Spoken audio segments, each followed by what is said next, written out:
Making a manga is difficult, but there's things you can know beforehand to make that process easier.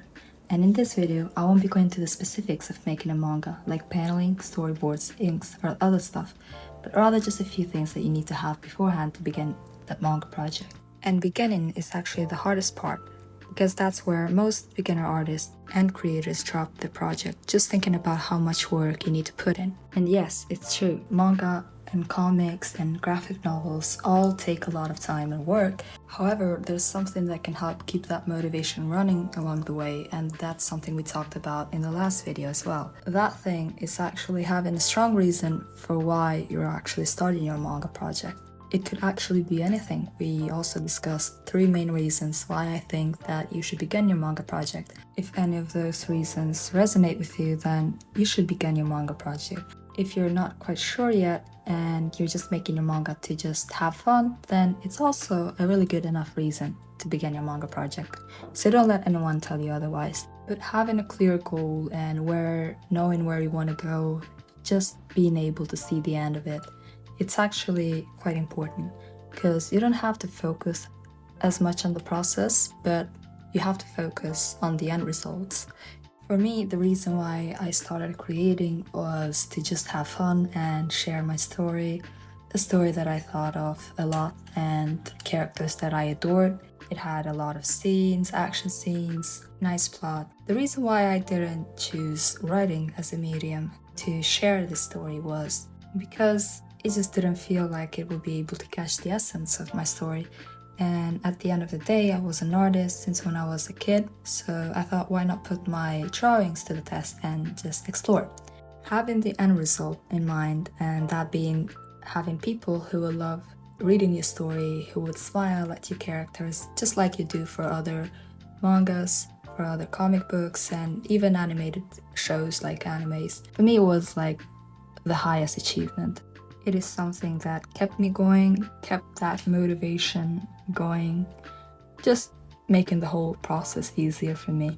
So let's say that you have a strong reason, you have the motivation to continue, but what else do you need? Apart from having a reason, you also need supplies, because you can't basically draw a manga without supplies. And supplies can be different from person to person. If you're a traditional artist, then you have to use pen, paper, scanner, ink pens, and other stuff. I would suggest for paper to go for A4 manga paper, because it has all the guidelines where you should draw and where you should not draw, just so you don't have to deal with that later. After that, you will sketch with an HB pen, which is, I think, the most recommended pen out there, a good eraser, some good ink pens, and in this one I would suggest fountain pen. They're expensive, but they're really worth it, because you can just put some pressure on it and you can get varying line thickness, which is also what most professional manga artists, comic artists use. And lastly, you will need a scanner. Now this is quite the expensive stuff, but let's say you don't want to buy a scanner, then you can use your local print shop as a substitute for it. All you have to do is take your manga pages, scan them to your local print shop and turn them into PDF so you can edit them later. As for digital artists, you have a few options.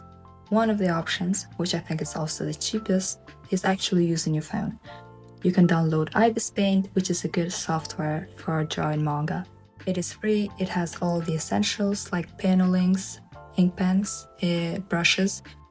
You can watch a quick ad and you can unlock all the brushes for, I think, 16 hours. But of course, it has its drawbacks as well. I began my manga drawing in my phone as well, but after drawing for too long, your fingers can get cramped up and start hurting. So don't overdo it. Or you can probably pay a little bit more for a drawing pad. The only drawback here is that you have to draw on the drawing pad and look at another screen, so you have to get good at that hand-eye coordination. Or you can choose, I think, the best option out there, but not when it comes to the price, a tablet, a full display tablet. Now, I use this currently and I've been using it for the past 2 years. It is something that I'm really happy with. I draw on Clip Studio Paint, which is, I think, the best software for drawing manga. It has all the essentials and everything else with it.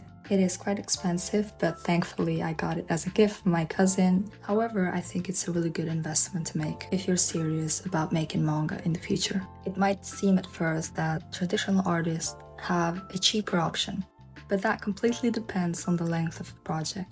If a project is big, has a lot of chapters, you have to draw a lot. For traditional artists, then the cost of the supplies may go up along the way. As for digital artists, it most likely will stay the same. So make up your mind, figure out which way you want to go, and choose that. Just so in the future, you don't have to change your art styles, because once you get used to one art style, either with traditional art or digital art, then I think it's hard to go back to another. Let's say you have everything that I just mentioned. Then what else you will need? Of course, the ability to draw. This is something that holds most people back, because drawing a manga takes a lot of time, is annoying because you have to draw one character a lot of time, and also you have to draw backgrounds, which for most artists is quite the frustrating part. Or maybe you haven't practiced drawing at all and you're just a writer who wants to write the story and not draw it. Then for that, you can go two ways.